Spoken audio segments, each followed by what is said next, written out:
Hey everybody, welcome. It's Monday, I think. All right, I gotta remember to press the record button because we're now recording this locally, so we got better quality.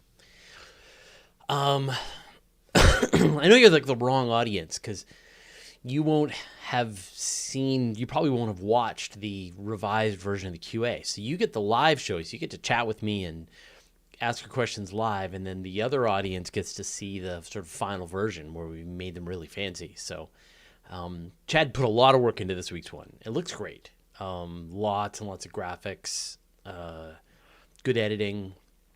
He put a lot more time into the video. It's funny. I had a bunch of people. Well, I mean, nobody's ever happy about anything ever, no matter what you do. But people like the old question shows, and I think it's because they like to see me outside with birds chirping. I'm not sure, because I think the version that we just posted is literally just identical to the regular question show, but it's twice as long, more questions. Yeah, see graphics, so it's kind of the same thing.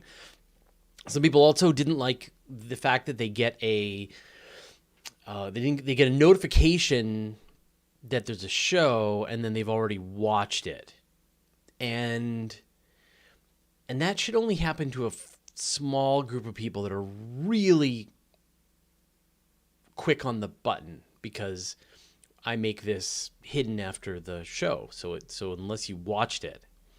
But I guess if you join live, then from here on out, I get some pretty plants as our show. Yeah. If you're gonna watch it from live, then just know that if it says QA, then you've seen it. But the interviews, I guess if you watch the interview live, then you've also seen that, and there's nothing new for you on this channel. But if you haven't seen it, then that'll be the QA will be the edited version of the live show. And we'll try to figure out some cadence for it. But like I said, right now we're trying to sort of rebuild the system so that we can tackle the questions live really easily, be able to incorporate them into the show thanks to Nancy's help, that we dump out a pretty high quality version because I'm recording it locally, and then Chad does the edit on it, and then we get that out within a couple of days. So anyway, that's the new plan. Some people were mentioning that you could see my breath during the interview, and that's, I guess, is because it was early in the morning. So I did the interview fairly early my time, and we had a pretty cold snap, and so it just takes a while. Like, I don't keep the heat on all the time, so in my office is downstairs in the house, and so I guess the house was cold. I didn't even notice, but some people were mentioning that they could see the condensation from me breathing because it was cold. So yeah, that makes sense. Yeah. So anyway, go ahead and post any questions that you might have, and we'll tackle it here. Better is the enemy of the good, Sister Gracie. Absolutely.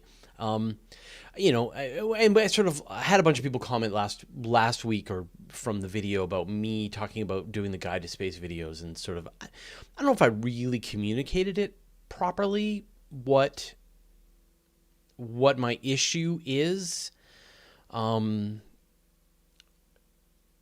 There's a lot. I mean, I know people think that I do a good job of doing the Guide to Space videos, but I mean, obviously you go back to the early stuff and it just makes you want to cringe. The newer stuff is great. But it still feels disconnected from the people who are actually doing the research. And so the thing that I'm trying to crack, and I will crack this, like this is temporary, is I'm trying to figure out a way to bring in the voices of the people who are doing the work and then synthesize based on that, as opposed to keeping them more at arm's length and me attempting to kind of regurgitate what the researchers are working on and to sort of provide a high level overview. So I sort of imagine, like, there's a lot of videos on YouTube that are just they're crap. People are explaining stuff about space, but they're sort of going after very surface level stuff, and they're not doing a very good job, and they don't really kind of know the material very well, and they're sort of going after that first level stuff, and that's not good. And then there's like another level that's fairly, I think it's fairly high quality. I'd like to think that I was sort of in that camp. I'm in that camp. But it's still, I think I get so much entertainment talking to the researchers, and it lets me explore the ideas that I'm sort of really thinking about in real time with the people who are the experts. And it feels to me like that's the way. And so now the question is, how do I bring that back in? And so maybe I saw a guy who was doing a pretty good job of bringing some interviews, but then also summarizing between and connecting the dots and having some visuals and stuff. And I think that's sort of where we're probably going to go. But it literally is kind of dismantling the whole system to rebuild it again in a way that I feel captures that direct connection with the researchers of the science, the astronauts, the astronomers, with my ability to kind of know everything that's going on and be able to kind of connect all the dots. So that's sort of where my brain is at right now. A couple people asking about Avi Loeb. Yeah, we got Avi Loeb in 2 weeks as well. And he's going to be on Open Space. So he's going to be on here with me. And he's also going to be on the weekly Space Hangout. So we'll be talking to him twice, which is going to be interesting. And I think it's going to be a very different interview than the one you're hoping I'm going to give. It's going to be a lot different. 6 Bob Holmes, Fraser go, Lex Friedman, Joe Rogan style, please. Yeah, I think Lex Friedman is great. More of a generalist. He's a lot stronger when he's talking to people who are in the AI world. Less strong when he's talking to people in other fields like space. But I like his style. I love just the way he does interviews. Really great. There's a machine learning podcast that I'm really enjoying. Yeah, Joe Rogan is fine. Interview style, I guess. Anyway, that's my thought. So, but I know that there are some ideas that I'm not gonna be able to talk to the researcher. They're really interesting. I want to be able to express them. So anyway, you're watching me, have an existential, not crisis, but it's sort of just like what does it all mean experience. So enjoy. Come along with me. All right. I've taken enough time, so let's do the show.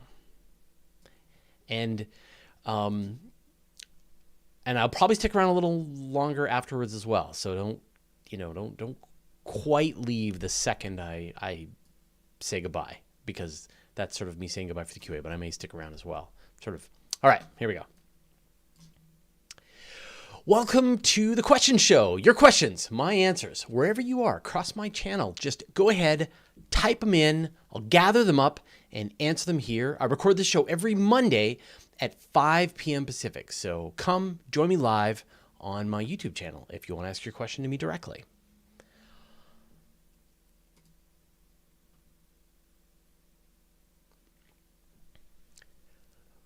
All right.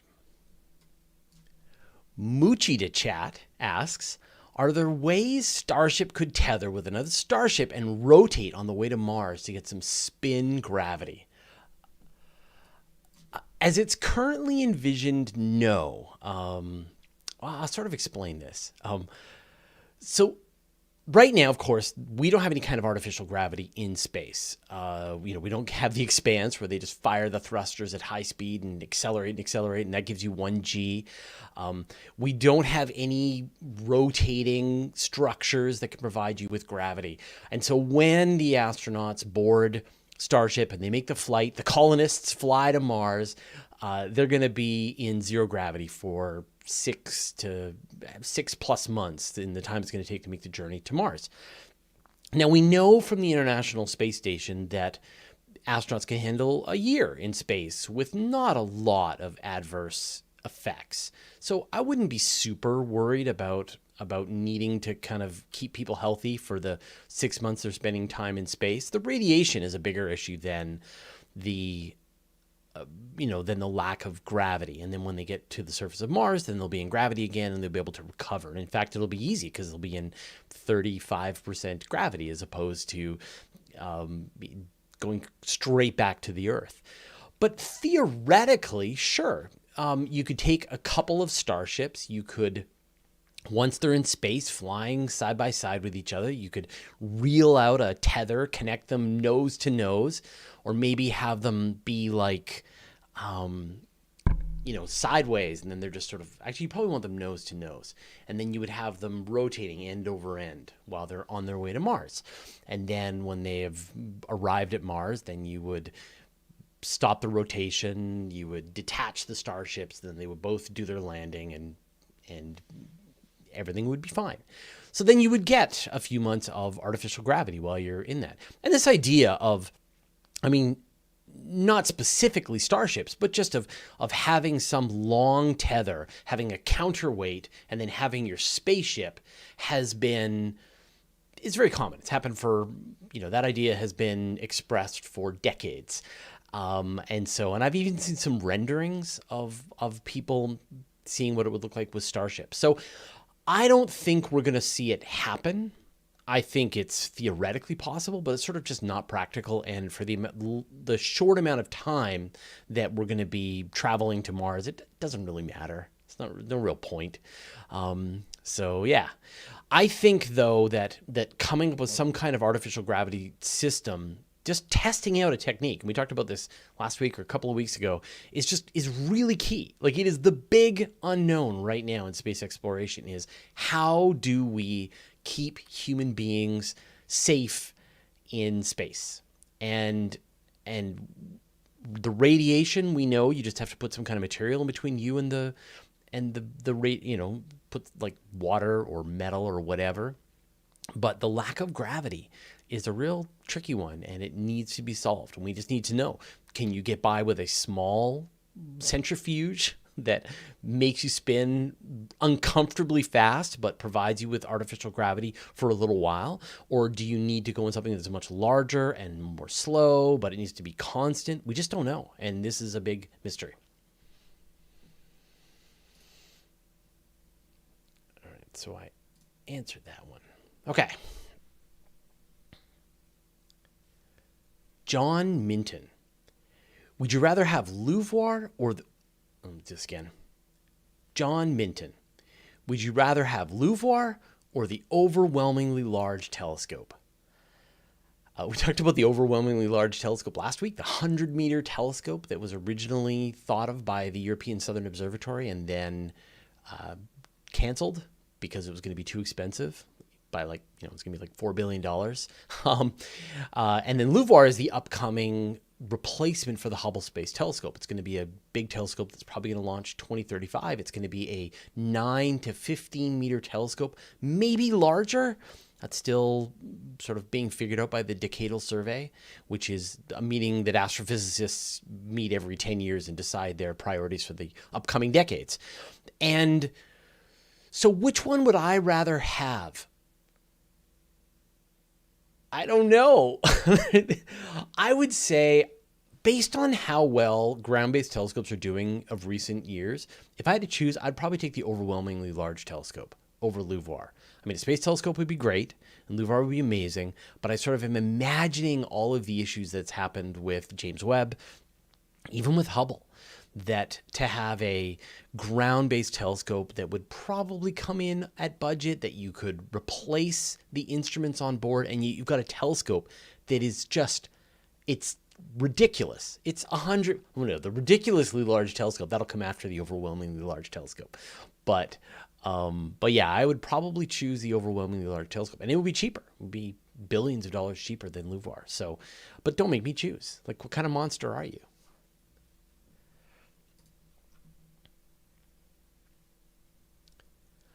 Patrick West, do you think that a nuclear-powered rocket is feasible? Yeah, absolutely. We did a video about this, but nuclear-powered rockets have been tested for decades. The NASA did a lot of tests with nuclear powered rockets back in the 60s. So this technology is as old as almost space exploration itself. Like the power of a nuclear fission reactor is that you can heat up hydrogen to a really high temperature and then expel it out the back of your rocket, and that gives you a lot of thrust. And that has been tested very, very well here on Earth, and there's no reason to think that it wouldn't. I mean, nuclear reactors have been sent to space. The Russians sent like 31 of them. Americans have sent one. Fission reactors, not just the battery RTGs, but fission reactors. So we know that this technology would work.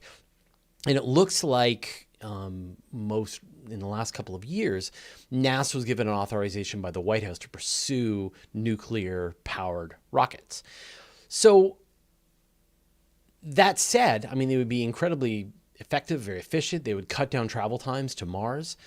Of course, the downside is launching a fission reactor into space, because you don't want to launch it from Earth. You want to get it into space, and then you want to fire the reactor because it's going to let out radioactive particles. And even like when, say, Perseverance or Curiosity or New Horizons launches, people were very concerned by the fact that these missions have a pile of nuclear material on board, and what if they explode, and what if they scatter it in the atmosphere? So I think that we will see nuclear reactor spacecraft, and there's no technical reason why they won't work fantastic, but there are political reasons, and it's not urgent. Like, if you're going to launch your rocket to Mars and it's going to take you, say, 9 months on a chemical rocket, and you could shorten that time to 6 months, but then you get all the political grief of the fact that you launched a nuclear rocket, that's not worth it. Now, if you're going to go all the way out to Pluto, then that's starting to make sense. But there's even some other ideas as well. There's some pretty cool fusion rockets that have been proposed. There's a new technology that we're probably going to do an article, or maybe we already did, I forget, about this idea of like magnetic recombination, similar to how the sun works. So there are some pretty interesting ideas for exotic propulsion systems, but at the end of the day, chemical rockets work. They get the job done. If we can refuel these rockets in space, like once starships are refueling starships, then you can reach any part of the solar system that you want at fairly high speeds. So I don't think that there's really a great demand today for a faster form of travel. What we want is a more powerful form of travel, something that can loft larger payloads into space, that can push larger payloads onto trajectories to different parts of the solar system, to be able to allow people to land safely with a powered landing. And the more important technology to do that is probably space refueling over more exotic forms of propulsion.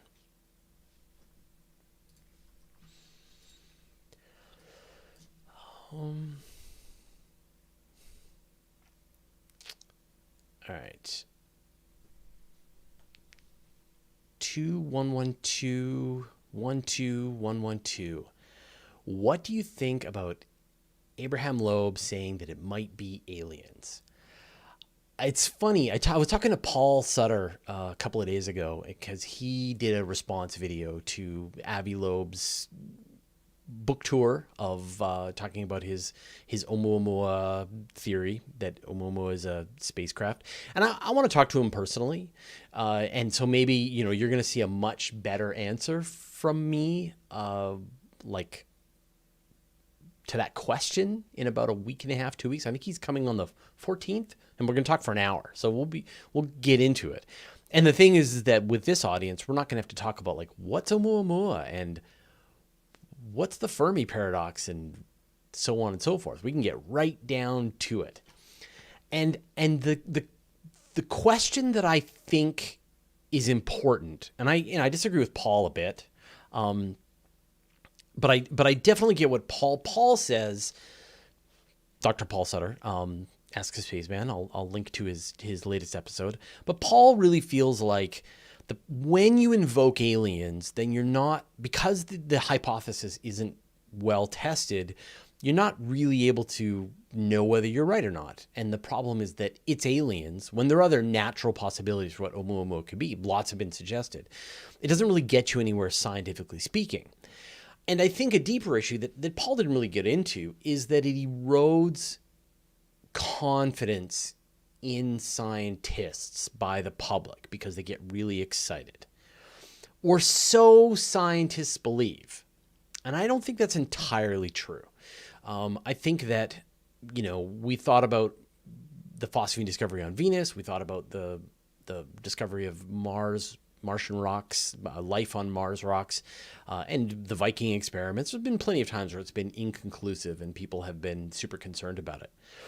And I think that, I come somewhere down in the middle, which is that the question of whether or not we're alone in the universe is the most important question scientifically, like one of the most important scientific questions we could possibly ask. So it seems bizarre to me that this isn't a huge question that a lot of resources should be getting applied to in terms of SETI, in terms of searching for biosignatures, in terms of just archaeology here, as well as planetary science on other places in the solar system. And yet it's very much considered fringe by mainstream science. And Jason Wright had this great quote. He was like, why are we okay looking for dumb aliens? Why shouldn't we look for smart aliens? And I mean, smart aliens would change everything. It would change everything about what it means to be human, to live in this universe. So we should know the answer. So I think that, like, on the one hand, you probably shouldn't suggest that it's aliens if you don't have any evidence for it. But on the other hand, you should get the public really excited about the search for aliens, about getting involved and like encouraging budget to be spent to search and get an answer to this question. And I think, and this is, hopefully I'll get a chance to talk to Avi about this, but it's like, I feel like science is way over there. Science is way over, like, we're not interested. We don't want to sort of have this embarrassing conversation about looking for it. And the public is way over here. They're like, Star Wars, Star Trek, Starcade. We love aliens. And the reality is somewhere in between. And it's like, we need to bring scientists over where they can have this conversation more readily. And we need to bring the public over. And that's kind of my job, is to bring the public over to be okay with a more nuanced conversation about this. Not, I saw UFOs, aliens are real, you're a science-denying lizard person. Or why can't it be like Star Wars and Star Trek? Bring them into a far more nuanced conversation about the sort of deep philosophical issues with the Fermi paradox and the Great Filter, but also just the actual tangible hunt for planets and biosignatures out there in the universe. So that's a conversation I want to get into with Avi. You just heard a preview of the conversation we're probably going to have. And hopefully we'll all come out the other side of it a lot more knowledgeable about where science should go. Because I don't think there's ever been a scientist who is better positioned, has more authority and respect by the science community, but also the public, to take this conversation forward. So I'm pretty excited, and I'm looking forward to the conversation. I like to have conversations that are nuanced, that are in gray areas, that are complicated, that there are no simple answers, that you can have it out and be cordial about it. And I'm looking forward to it. So I think that's where it's probably gonna go. But we'll see what happens. I don't think I've ever previewed an interview like that before.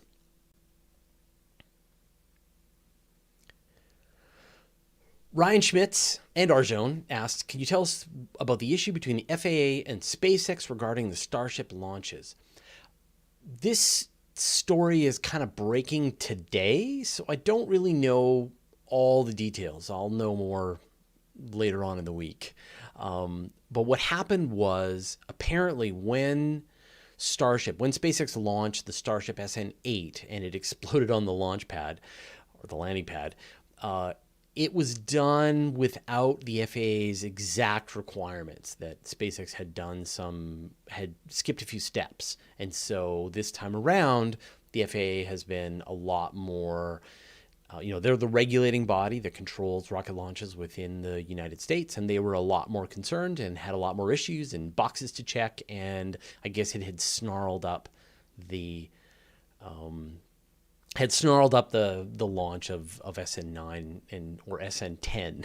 So we're going to find out exactly the back and forth. I mean, what I assume is going to happen is that, because at the end of the day, the FAA is the law, and they can decide whether or not Starship is allowed to launch, whether SpaceX can have a business, and they can put as much pressure as is required to get SpaceX to step through and follow every step. And so SpaceX will. So we're going to see whatever regulatory requirements fulfilled, and then they'll launch. Now, have you seen the pictures of like SN9 and SN10 side by side? I mean, there are two starships just sitting at the launch pad side by side at Boca Chica. It's amazing. Just incredible. I can't wait to see the next ones launch.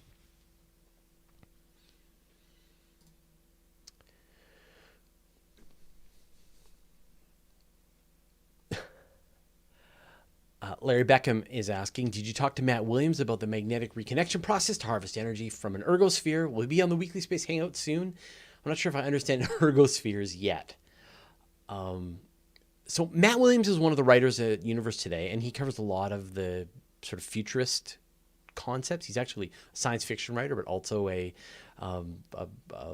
journalist working with us. So yeah, I will probably have him here, maybe on the weekly Space Hangout. I'm not sure. It's funny. We've got a lot of really great writers and team members on the weekly Space Hangout, as well as just the team at Universe Today. There's, at this point, there's probably 12, 15 writers, and you don't know many of them. So I want to fill that gap, and that's probably going to be me interviewing them here on the channel, and we're just going to chat. We did a bit of an experiment. I think I mentioned this last week, but one of the writers, Matthew Simone, he recorded an audio version of one of his articles, and it was great. And so I want to sort of steal the dailies concept. So I don't know if you listen to the New York Times, they do a show called The Daily every day. And there's a journalist who interviews other journalists working at the New York Times about stories that they're working on that are big. And so I would love, like, me or Matthew Simone to interview the other writers at Universe Today about the stories they're working on. So you could have Matthew or me talk to Matt Williams about the ergosphere, or talk about what's happening with regulations of SN9 or things like that. So that's pretty high on my list of priorities at this point. It's I want a way that we can fulfill let me sort of describe this. I want to be able to have our team, I want to make them better known. I want to improve their reputations. I want to help them build their portfolios and give people a better connection. Because I mean, when you think Universe Today, you think me. And I'm just one piece of the puzzle. I mean, there's at this point a huge team that works on Universe Today. Some you have been around for a long time. Nancy Atkinson, Paul Sutter writes with us, Brian Koberline writes with us, but then there's a bunch that you don't know. And I've been working with them for years. Evan Goff, Matt Williams. So I want to do that. I want to be able to sort of bring them in and get them connected to you as an audience, so that you can get to meet them, and also just hear different perspectives, because it's not all me. I'm just the ringmaster, but in fact, and Alan Boyle is writing with us. So anyway, there's a lot of people.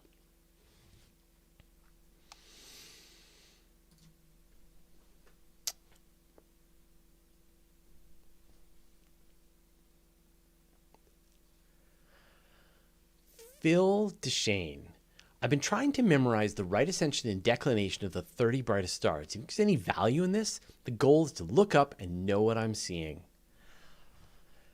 On the one hand, I'm the kind of person that likes to gather little pieces of information. You know, I'm learning Chinese. I know about 2,000 Chinese characters, about 3,000 Chinese words. I use Anki. I don't know if you're using Anki, but I use Anki to memorize as much material as I can for space and astronomy, which I use as my I use for writing as a way to sort of have facts. When I do these QAs, you hear me rattle off facts, and it's not because I have done this for a long time. Well, that's part of it, but also because I actually force memorize stuff so that I can have access to it. But that sounds not useful. To know the right ascension and declination of stars, I would not do that at all. I would learn your constellations. There are 88 constellations in the sky, of which you can probably, I'm not sure where you live, but we can all see some fraction of them, 50, 60, depending on where we are. And once you learn them, they stay with you forever, for your whole life. I every night go outside, look at the sky when it's clear, because it's almost never clear. And I know where I am. I know what time of the year it is. I know the constellations. Right now I go outside and I look up and there's Orion, and I can see Sirius, and I can see Pleiades, and I can see and then in a couple of months I start to see Leo come up, and Aries, and Aries is March, but Leo comes up, and Gemini. And it's great. And then you use those constellations as your way of finding the objects to see with a telescope or a pair of binoculars. So I would take a pair of binoculars. I would learn your constellation just one at a time. And you find one that's really easy to find, like Orion or the Big Dipper. Oh, the Big Dipper is a constellation. It's an asterism, but still, you know what I'm talking about. And then you just start to find the ones that are connected to it. And you're like, oh, there's Draco. Oh, there's Bootes. And oh, there's Summer Triangle, which is composed of Vega and Deneb and Altair. And you learn them bit by bit by bit, night after night after night. And then you use them. So you'll use you'll know where Vega is, and that helps you find the Ring Nebula. Or you know where Hercules, the constellation of Hercules, is, and that helps you find M31, which is a globular cluster in Hercules. So yeah, I don't think knowing the right ascension and declination of the stars is very helpful, because they're changing every night and they're changing around the year. But if you learned your constellations and then you used your constellations to just be able to find objects in them with a pair of binoculars or even a small telescope, then that, like I learned my constellations when I was 14 years old. I haven't spent any time since. I just reinforce them when I go outside and I look, and I forget a couple, but it's wonderful. It's great. It's suddenly it's like looking at a map for the first, like, once you finally see it, you see a map of the sky and all of the objects. And you know that you may look at Hercules and you know that M31 is inside that constellation in a beautiful globular cluster. And it's just a matter of learning. So definitely don't remember the right ascension and declination. Learn your constellations, get a pair of binoculars or a small telescope, and just spend time studying each one, learning all the objects that are inside of them, just visually. So.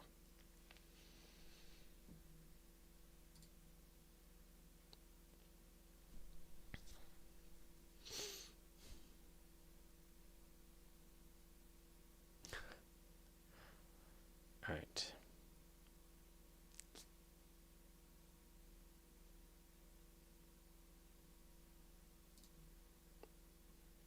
Apologies.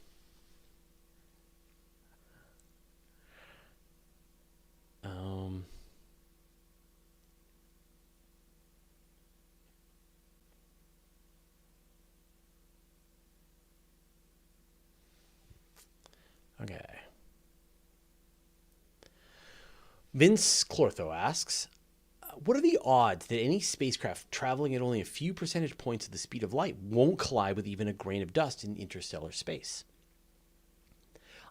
I looked this up a while ago. I'm trying to remember the exact stats, but there is like there's 1,000 grains of interstellar dust in 1,000 cubic kilometers of space. So that sounds like not very much. Like, space is big. But each one of those grains of sand hitting a spacecraft that is going, say, 10% the speed of light is going to be hitting with thousands of times more energy than a bullet. If you're lucky, then it's just going to bore a hole right through, and it's not going to take out any electronics. It's not going to be a big problem. But if you're unlucky, it's going to like detonate when it hits the spacecraft, blowing off big chunks of the spacecraft. So what is the solution? One solution is you put some kind of ablative screen in the front of your spacecraft. So you have like ice maybe, or something like that can handle getting hit by grains of dust, of interstellar dust, as the spacecraft is flying towards its destination. Or carbon fiber, or something that ablates, right? That you get hit by grains of dust, it takes out a chunk of your armor, but it doesn't destroy the spacecraft. The other way to go is make your spacecraft really small and send a lot of them and just hope. And that's the idea with the Breakthrough Starshot, is they're going to send these tiny little spacecraft by the thousands. So yeah, if some of them get hit by a grain of dust, it doesn't matter. You send a pile of them. And so both solutions would work. I mean, if you put a thick enough sheet of just ice in front of your spacecraft, that would protect you from all of the interstellar dust that you're going to encounter. Now, it wouldn't protect you if you hit like a rock, but the chances of you hitting a rock are so remote. It's that dust that you have to be worried about. And it's going to be like sandpaper, just grinding down the front of your shield. But if you didn't have a shield, yeah, that would be a problem.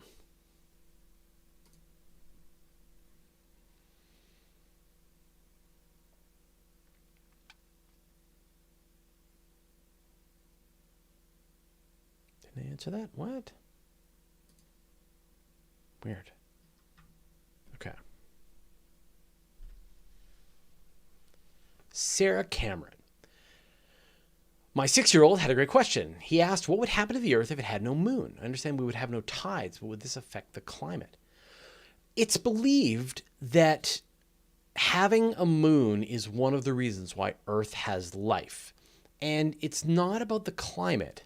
The thing that seems to be really important is that the moon causes tides, where the water goes in, the water goes out. Can't explain it, but they believe that the tidal force causes this intertidal zone where you've got life forms that were in the water, now they're in dry air, now they're back in the water, now they're in the air, and they were able to evolve to adapt to these two conditions. And then eventually some would spend more time higher up where they were drier for longer, and other ones would spend more time lower where they were wetter for longer. And eventually some of these creatures or plants or whatever were able to just remain dry for days, weeks, months, forever. And so it's believed that one of the primary advantages you get for having a large moon is to create an intertidal zone that allows life to take that jump from water to land. The other thing is that it provides stability to the planet's rotation, the planet's axial tilt. So we know that Mars in the ancient past rolled over. You can actually see that what used to be the Martian North Pole and South Pole are in different locations, that it at some point just wobbled over onto its side. And it's thought that having the moon provides a level of just stability, like an anchor to keep the Earth rotating at roughly the same kind of axial tilt that it does. It would take a lot of force to push the Earth out of its current axial tilt, because you have to drag the moon along with it. Now, the moon does wobble a little bit, but the moon seems to help with that as well. So it's really believed, like, if you were going to rewrite the Drake equation, which is this list of all the requirements that you would need to have for a planet to be habitable, or just to count the number of habitable civilizations or advanced civilizations there are in the universe, in the galaxy, that having planets have large moons nearby is probably indicative. It's probably one of the contributing factors, as well as having a magnetosphere, having a crust that's made of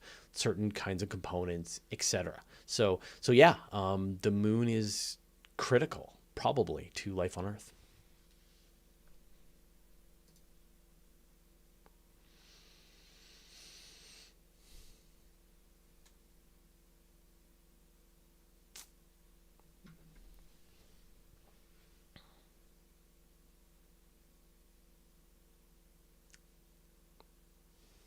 Oh, I don't know. Man, it's a good question. So apologies. I'm sort of like trying to get good, trying to get the best questions that I can. Um,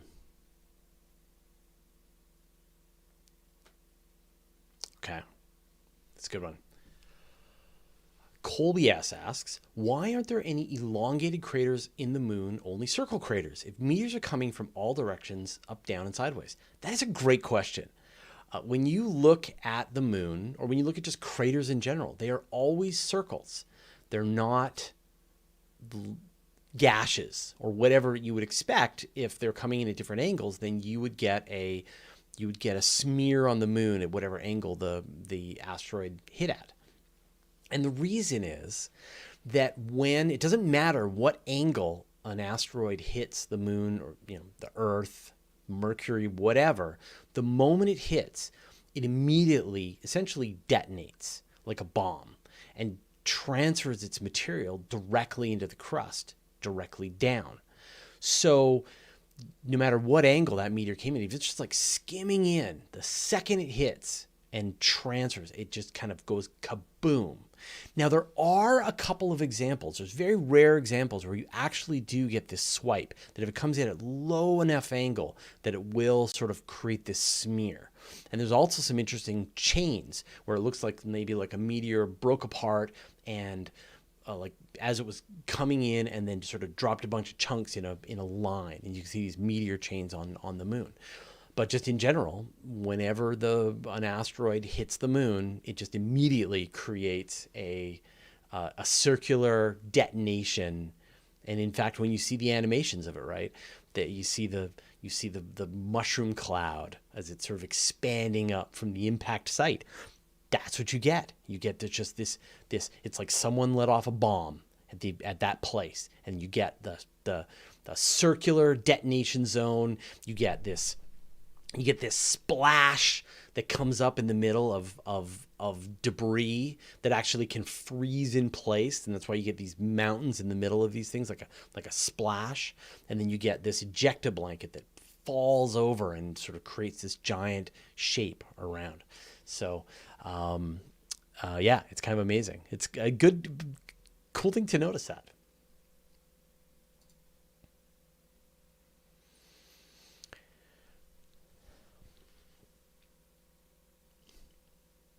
Dominic Little. Do you think the humans will be able to live generations in the solar system like The Expanse without magic medicine like in the show? So do I think that humans will be able to live in the solar system? Yes. Yeah, I think at a certain point, our technology will trivialize living in space. We will understand how to have a completely closed ecosystem. We will understand how to deal with space radiation. We'll understand how to provide artificial gravity, and we will have energy to spare in space thanks to perfect solar panels, that we will be able to create a very comfortable environment in space. Yes, I think that'll be possible. Do I think that's going to happen soon? No. I think that we are 100 years, 200 years away from a time when we will have trivialized living in space to the point that we have a powerful rocket. You just get on spaceship, you fly to space, you live in space. It's great. And I know that Jeff Bezos had thought that in the far, far future, there will be 1 trillion people living in space. And so, I always talk about this idea that gravity wells are for suckers, that the Earth is the best place in the solar system. So if you're going to leave the Earth, don't go into another gravity well. Don't go to the moon. Don't go to Mars. Live in space. But the reality, of course, is if you are going to try and live in space, you need to provide everything that human beings require to survive. From the oxygen, from the water, from the food, from energy, temperature, keeping out the horrible, horrible space vacuum, the space madness. You got all the stuff that you got to do. So we don't understand a fraction of those. And so we have to understand them. We have to learn. And here on Earth, we actually have a ton of benefits that are provided to us for free by our planet. We have gravity. We have a magnetosphere that protects us from space radiation. We have an atmosphere that allows us to breathe. The water that we need to drink just falls from the sky. The food that we eat grows in the ground, runs around. So we will have to completely artificially recreate every single one of those things. And that's not easy. We're going to have to take them one at a time. So, yeah, I think at some point we will, but it's not going to happen soon. It's going to happen in a long time. It's not going to happen in our lifetimes. I think in our lifetimes, we will see a base on the moon, a base on Mars, better space stations. In my lifetime, but I'm old. Your lifetime, maybe you'll see more. But it's going to be that way for a long time. And then we'll see bigger and bigger space stations. And then eventually people will just live in space once someone's cracked that rotating artificial gravity problem and the space radiation problem.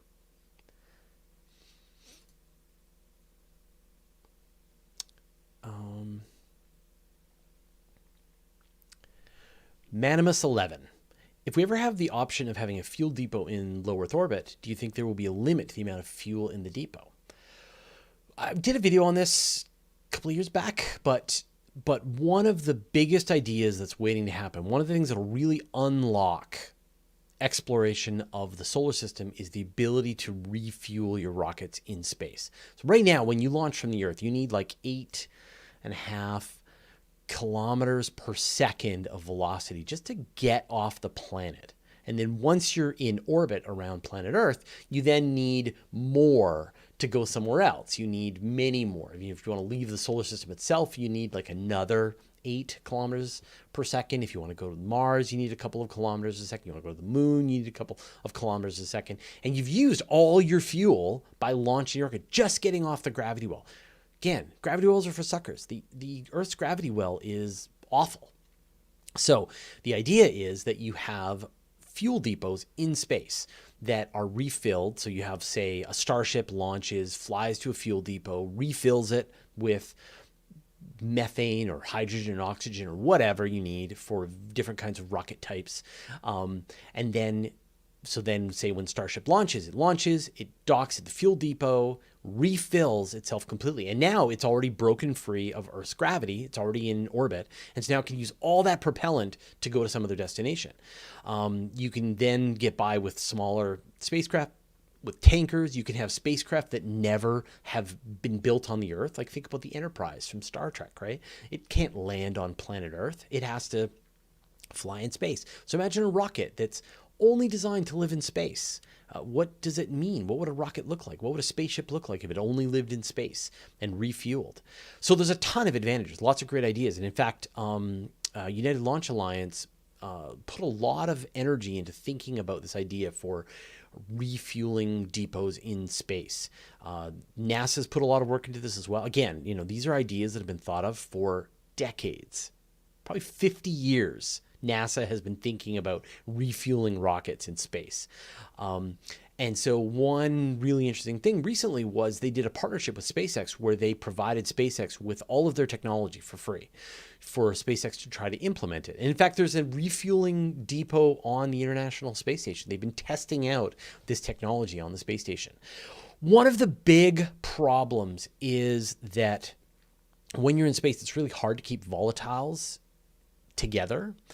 In the low pressure environment, the radiation, the heat changes, you can lose a lot of your material just bleeding off into space. It's really hard to prevent that. And so there are a bunch of technological challenges being able to keep fuel under pressure in space, despite the adverse conditions, being able to dock remotely, robotically, being able to transfer the fuel in and out, reusing these for a long time. So it's a great idea.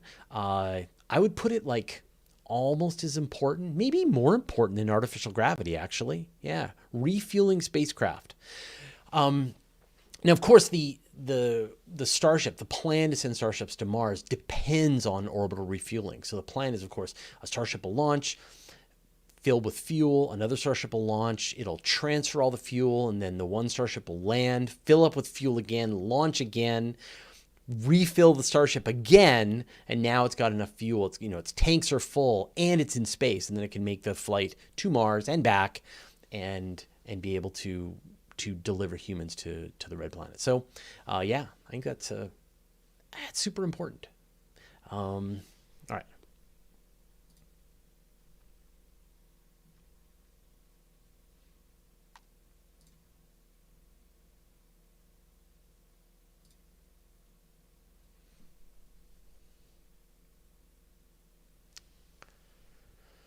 Zach Perry, what do you think about the idea that the sun had a binary that captured Planet 9? So, I mean, that's sort of two separate ideas that there is. I mean, there's been ideas that the sun has a binary companion, some kind of like maybe brown dwarf or even like a red dwarf star that is on a very, very long trajectory, very long orbit that maybe takes tens of thousands, maybe even millions of years to orbit the sun, and then it comes in, makes a close-ish flyby of the sun, and then flies back out into deep space again. And that each time it does this, it passes through the Oort cloud and jiggles the Oort cloud, gravitationally speaking, and that causes a bunch of objects to fall to the, into the inner solar system. And that might be the cause of some number of long period comets. And it might even explain some of the mass extinctions that have happened in the past, that, mass extinctions seem to go in cycles. And so maybe there's some object that's orbiting really far away, and as it passes through the Oort cloud, it's jiggling it up, and then all of these comets hit the Earth, and then the object passes out again, and then it doesn't happen again for another long period of time. But that said, nothing has actually directly been observed. If you did have an object like that, then you would have a much better chance of capturing other objects by using like a three-body interaction. So in other words, like if you want to add a moon to Jupiter, you can't just have a asteroid get really close to Jupiter and get caught by Jupiter's gravity. It has to have an interaction with one of Jupiter's moons as well. So it sort of slingshots around Jupiter and then slingshots around one of Jupiter's moons, and that gets it caught into an orbit. And so if we did have another object that was orbiting the sun, some big planet or star or whatever, then that would encourage being able to capture other, say, interstellar objects out coming from other places. So, but there's no evidence of it, except for like we seem to get extinction events every some number of years. So.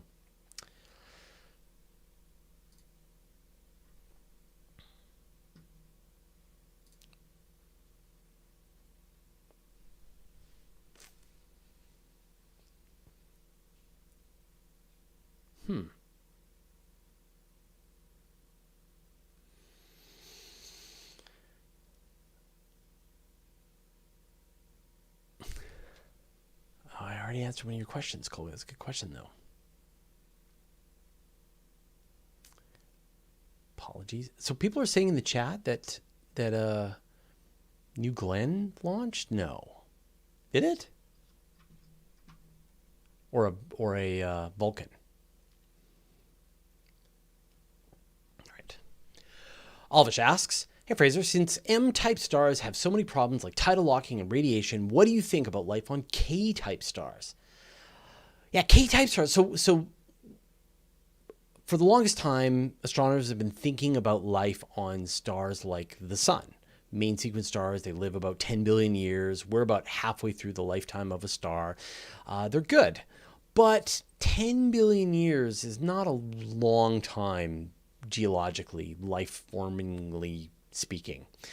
What you want is you want a longer period of time. Now, the other option is you go with the red dwarf stars. The red dwarf stars, they last forever.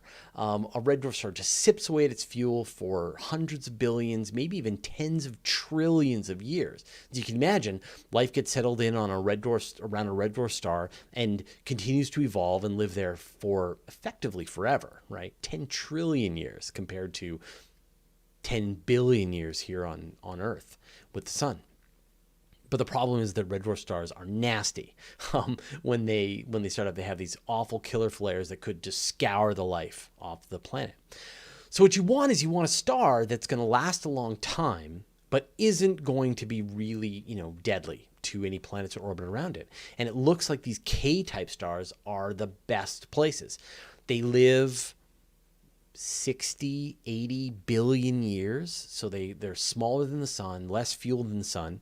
So they last a lot longer, but they also don't have the same kinds of flares that the sun does. So it seems like the perfect spot. And in fact, there's sort of this idea that the Earth is fine, but you could do better. that you could have a planet with, say, different kinds of oceans or different kinds of a different kind of star, different lengths of time, different climate, and you could have a planet that is super habitable, that's more habitable than Earth.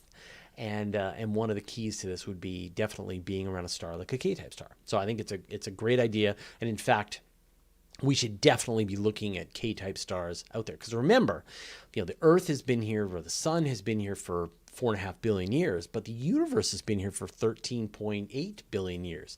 So there's been plenty of time. And so if you had a K-type star that's been around for, say, 10 billion years, 12 billion years, life could have had a long time to really figure things out. So they're interesting prospects, and I'll bet you a lot of work is going to be spent studying these K-type stars. All right. Well, that brings us to the end of this week's live question show.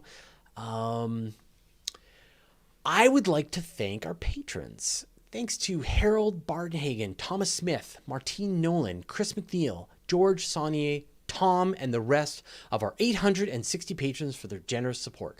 Want our videos early with no ads? Join our community at patreon.com/universe today. And if you want a single comprehensive resource for space news, you'll want to subscribe to my weekly email newsletter. Every Friday, I send out a magazine of space news with dozens of stories, pictures, brief highlights about the story, and links you can find out more. So go to universetoday.com/newsletter to sign up. It's totally free. And did you know that all of my videos are also available in a handy audio podcast format, so you can have the latest episodes as well as special bonus material like interviews with me show up on your audio device? Go to universetoday.com/audio or search for Universe Today on iTunes, Spotify, or wherever you get your podcasts. And I'll put a link in the show notes. Thanks to everyone watching here on Twitch, and to everyone who asked a question. If you want to ask a question for an upcoming show, you can post a question in the YouTube comments or Patreon, or you can join me live on my YouTube channel every Monday at 5 p.m. Pacific time. Thanks to all the moderators, and a special thanks, as always, to Chad Weber and Nancy Graziano. And we'll see you next week. Okay, don't go anywhere, though. Stop the recording. Okay. Not done yet. So I was mentioning, I'll stick around. I know it's kind of confusing, but I want to sort of record the outro stuff with the same audio that I do the actual show itself. So that's why I do the reading at the end. Maybe I should read it at the beginning so it's less confusing. There's a couple more questions that I just wanted to get. So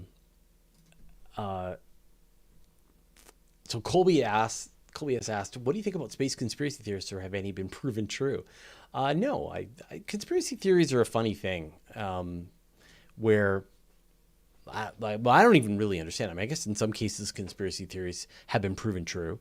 I can't think of any space conspiracy theories. I mean, can you imagine what it would take to keep a secret that like 500,000 people worked on the moon landings and they all kept it secret, that they didn't really do anything? It's crazy. A couple of people can't keep a secret, so you can't imagine that number. But I think that I think it's more interesting, like, why people have a conspiracy mindset, which is sort of a weird thing. And I think you saw this with the QAnon, with the, I mean, maybe my video just got blacklisted because I even said the word, but just like there's a certain kind of thinking that goes on. Like I've been dealing with conspiracy theories. Like I've been on the receiving end of conspiracy theories for the whole entire time that I've been doing this. Like back in the beginning, we were dealing with Nibiru, Planet X. We've been dealing with the moon landing conspiracies, that space is fake, flat Earth, aliens, blah, blah, blah, blah, blah, right? The end of the world, 2012. Remember 2012? I was telling everyone that it wasn't the end of the world. Wasn't. And I wonder, though, like, how that works. Like, what makes you fall into that conspiracy theory rabbit hole? What gets you interested in it in the first place, but then you're not kind of inoculated from just reality? I don't know. It's a funny thing. I mean, partly I kind of just don't care, you know, like I don't even like to it's not like I'm not interested. It's not interesting to me at all. And so when people are like, you know, space is fake, Earth is flat, and I'm like, I don't care what you think. So, you know, go have that conversation with some people who do. I don't really, it's just boring to me. Like I'm way more interested in just how exciting space is, how the universe is incredible, how we're making these discoveries that we're seeing every day, that we're watching rockets land again and get refueled. It's mind-bending.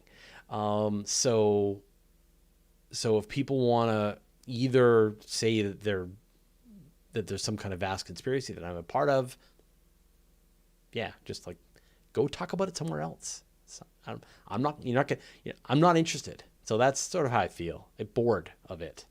Yeah. If I was sort of describe it, just bored. Phil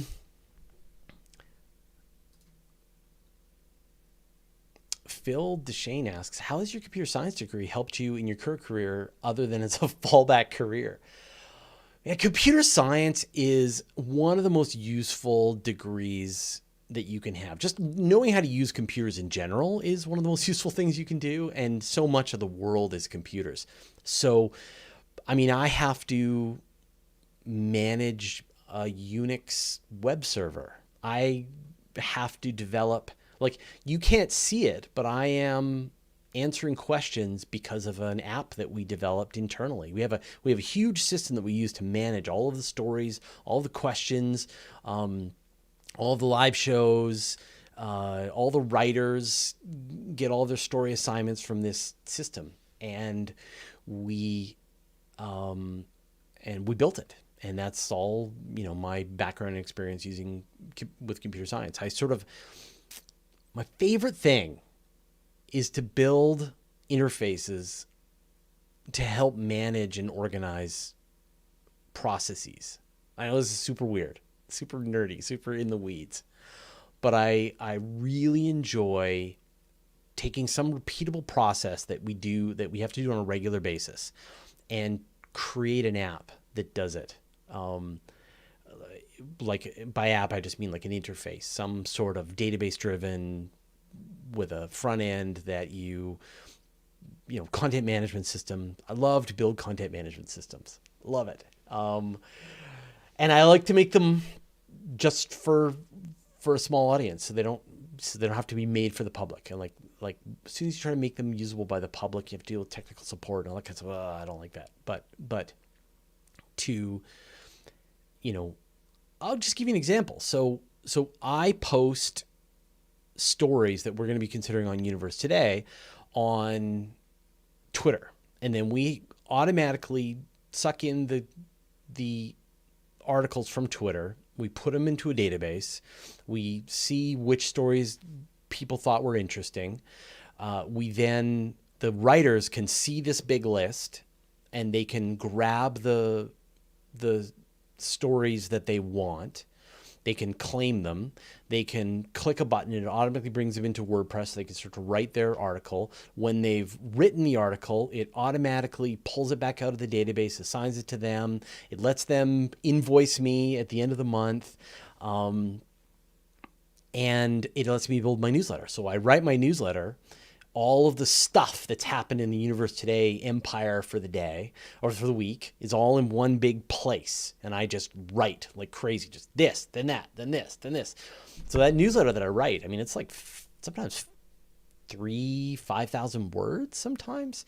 And it takes me maybe 2.5, 3 hours to write, which is wouldn't be possible if we didn't have this system. So yeah, I really like building content management systems. That's like, whenever I see the world, I just want to see it automated.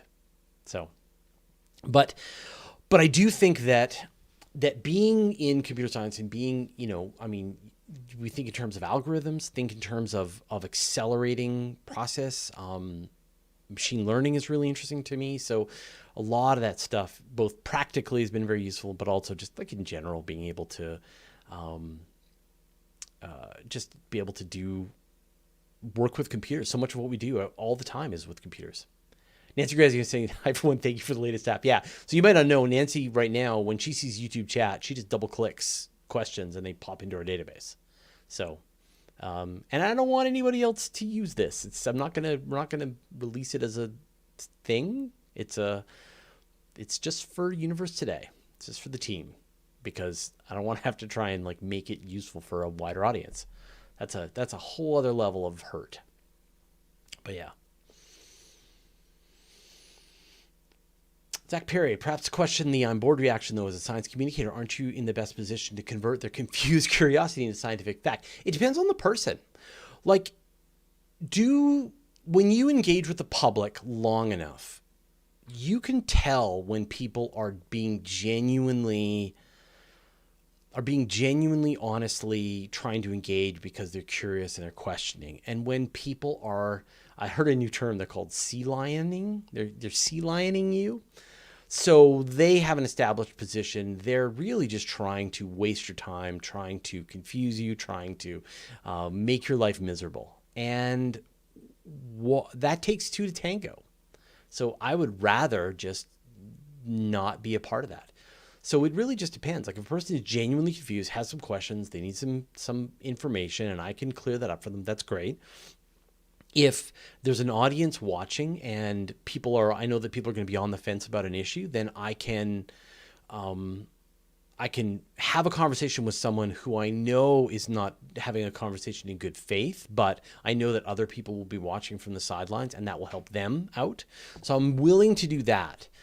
But if it's just like, if someone is just like writes me a nasty email or something where it's just like, it's not my job to explain why your conspiracy is wrong. And even if I did, you wouldn't believe me. So it doesn't matter. So if you think that 2012 is the end of the world, well, let's just wait till 2013. Get back to me then. If you think that Nibiru is going to flip the Earth's poles in the end of September, I'll talk to you in October. And then maybe you'll be vaccinated at this point. So I think that would be just, vaccinated, not just against COVID, but just vaccinated in general. Like I wonder, will the whole QAnon thing, will that vaccinate people to a certain degree? Will they kind of go like, oh, I see, a bunch of people told me a thing, they didn't have any evidence, and it didn't come true. Maybe next time someone tells me some things, they don't have evidence, and I should reserve judgment. I should reserve belief until the evidence warrants it.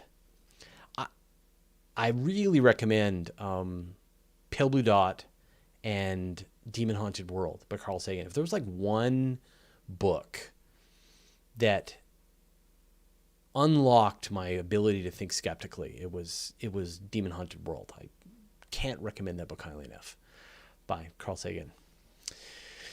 Oh, I miss Carl Sagan. Sir Goosey, unfortunately, there's no vaccine for stupidity. I don't think it's stupidity.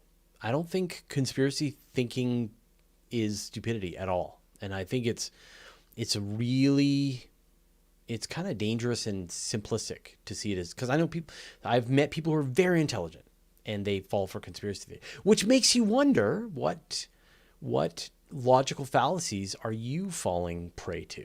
Because we are all the time.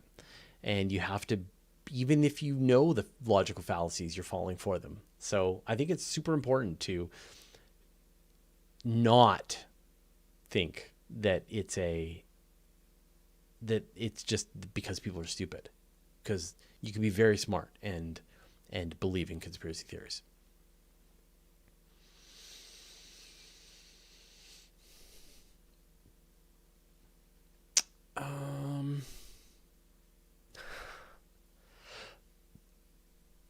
All right.